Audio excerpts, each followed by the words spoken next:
Hello everyone, स्वागत है आप सभी का आपके अपने यूट्यूब चैनल में जिसका नाम है बायोलॉजी कॉन्सेप्ट। मैं हूं सुरभि माथुर और बच्चों आज मैं लेकर आई हूं आपके लिए प्लांट किंगडम के 15 और बहुत इंपॉर्टेंट क्वेश्चन। इससे पहले लास्ट सैटरडे को भी मैंने आपको कुछ 15 क्वेश्चन सॉल्व करवाए थे और आज भी मैं आपके लिए 15 क्वेश्चन लेकर आई हूँ जो बहुत ज्यादा इंपॉर्टेंट है क्लास 11th और नीट दोनों के लिए।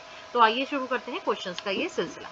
क्वेश्चन नंबर 1 है, in bryophytes and pteridophytes transport of male gametes require, यानी ब्रायोफाइट्स और टेरिडोफाइट्स में मेल गैमेट के ट्रांसपोर्ट के लिए क्या चीज रिक्वायर्ड है? A birds, B water, C wind और डी इंसेक्ट। इसका सही जवाब होगा ऑप्शन बी वाटर। वाटर इसके लिए एसेंशियल। नेक्स्ट क्वेश्चन पर मूव करते हैं। Which one of the following is a correct statement? इसको पूछा गया है नीट 2013 में।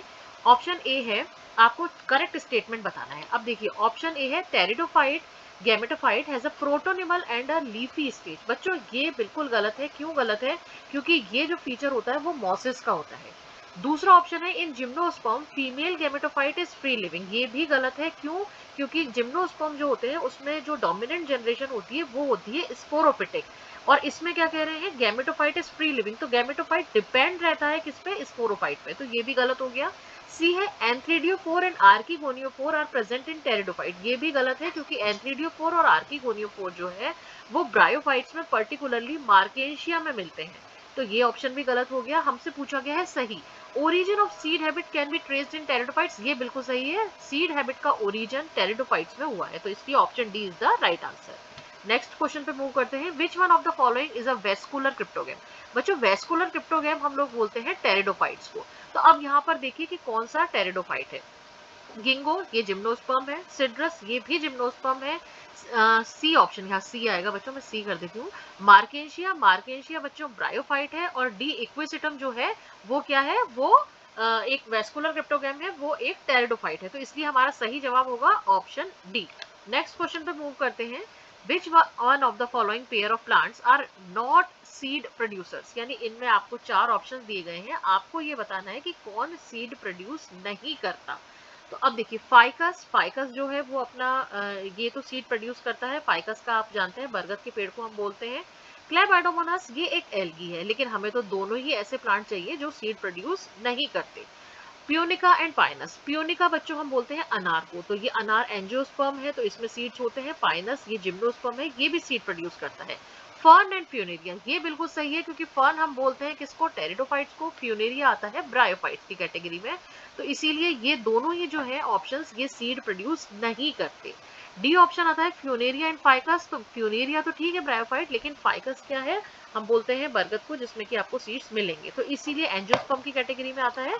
तो इसीलिए डी भी गलत हो जाता है। इसलिए हमारा सही जवाब होगा ऑप्शन सी। फिर हम मूव करते हैं क्वेश्चन नंबर 5 पर। विच of the following statement is incorrect about gymnosperm? Gymnosperm के बारे में कौन सा स्टेटमेंट इनकरेक्ट है? दे आर हेट्रोस्पोरस, ये तो बिल्कुल सही है। 2 तरह के स्पोर्स प्रोड्यूस होते हैं, एक माइक्रोस्पोर और एक मेगास्पोर। दूसरा है, male and female gametophytes are free living. अब बच्चों मेल और फीमेल गैमेटोफाइट फ्री लिविंग नहीं होते, ये डिपेंडेंट होते हैं किस पर? स्पोरोफाइट पर। तो इसलिए ये स्टेटमेंट जो है वो क्या है? इनकरेक्ट है। और हमसे पूछा भी क्या गया है? इनकरेक्टली। सी भी मैं आपको पढ़ के बता देती हूँ। Most of them have narrow leaves with thick cuticle, ये बिल्कुल सही बात है। इसमें ये एक्सट्रीम वेदर कंडीशंस को वो करने के लिए, उनसे निकलने के लिए इसमें लीव्स में थिक क्यूटिकल मिलती है और नैरो लीव्स मिलती हैं।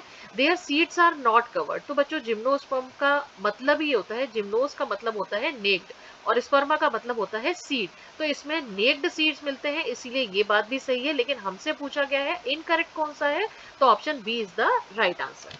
फिर मूव करते हैं क्वेश्चन नंबर 6 पर। Pinus seed can not germinate and establish without fungal association, this is because, यानी पाइनस के सीड्स अगर जर्मिनेट करने हैं तो उसके लिए उसका फंगस के साथ एसोसिएशन जरूरी है। क्यों? बच्चों ये जो होता है ये एक माइकोराइजल तरह का एसोसिएशन होता है पाइनस का फंजाई के साथ। अब ये जो एसोसिएशन बेसिकली सिम्बायोटिक टाइप का होता है जिसमें कि दोनों को फायदा होता है। यानी फंगस जो है वो क्या करता है? वाटर और मिनरल का एब्जॉर्प्शन करता है और दे देता है किसको? पाइनस को दे देता है। और पाइनस बदले में इसको क्या देता है? इसको फूड प्रोवाइड करता है। तो ये एक तरीके का माइकोराइजल एसोसिएशन है, सिम्बायोटिक एसोसिएशन है। तो यहाँ पे ऑप्शन बी सही होगा, has obligate association with mycorrhiza. Next question पर मूव करते हैं। Question number 7, which one of the following is correct, कौन सा इसमें से करेक्ट है? Horse tails are gymnosperm. बच्चों हॉर्स टेल जो है वो हम बोलते हैं इक्विसिटम को, इक्विसिटम जो है वो है एक टेरिडोफाइट, तो ये बिल्कुल गलत है, जिम्नोस्पर्म ना होके ये क्या है? टेरिडोफाइट है। बी ऑप्शन है सिलेजिनेला इज हेट्रोस्पोरस, सही बात है। Y salvinia is homosporous. बच्चों साल्विनिया भी क्या है? हेट्रोस्पोरस है, इसीलिए यहाँ पे होमोस्पोरस लिखा है, इसलिए ये भी गलत हो जाता है। हमसे पूछा गया करेक्ट कौन सा है? सी है ovules are not enclosed by ovary wall in gymnosperm, ये बिल्कुल सही है। ओव्यूल्स जो है वो ओवरी वॉल से घिरे हुए नहीं होते, एनक्लोज नहीं होते, यही मतलब होता है जिम्नोस्पर्म का। तो option C is the right answer, लेकिन मैं डी भी आपको बता देती हूँ। Stems are usually unbranched in both cycas and citrus. तो बच्चों साइकस और सिट्रस दोनों जिम्नोस्पर्म में, साइकस में स्टेम अनब्रांच्ड होता है, लेकिन सिट्रस में क्या होता है? ब्रांच्ड होता है। तो यहाँ चूंकि सिट्रस में भी अनब्रांच्ड लिख दिया गया है, इसीलिए ये ऑप्शन भी गलत हो जाता है। हमसे पूछा गया करेक्ट कौन सा है, तो option C is the right answer. Next question पर मूव करते हैं। Winged pollen grain are present in. बच्चों winged pollen grain characteristic feature है पाइनस का, तो option C is the right answer. इसको पूछा गया नीट में 2018 में।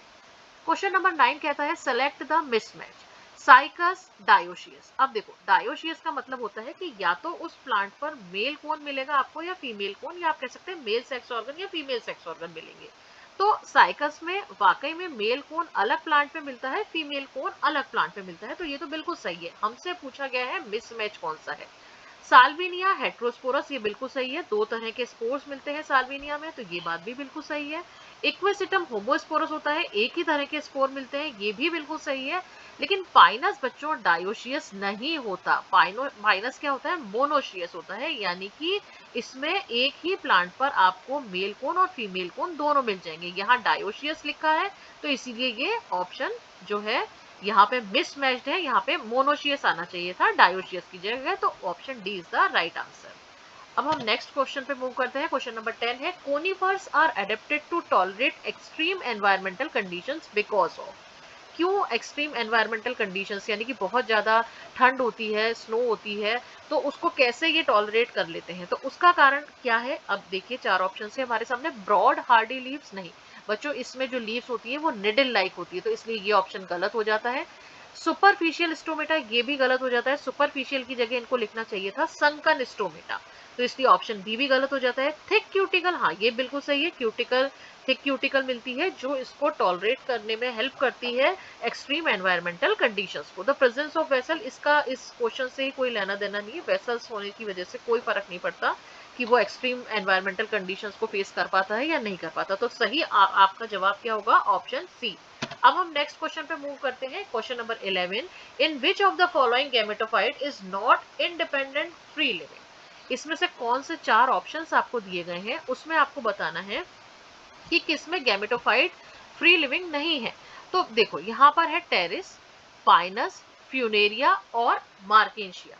तो अब आप इसमें से ये देखिए, जो पाइनस है बच्चों, पाइनस आता है जिम्नोस्पर्म की कैटेगरी में, और जिम्नोस्पर्म में जो गैमेटोफाइट होता है वो फ्री लिविंग नहीं होता, वो स्पोरोफाइट पे डिपेंड होता है, तो इसलिए हमारा सही जवाब होगा ऑप्शन बी पाइनस। फिर हम मूव करते हैं क्वेश्चन नंबर 12 पर।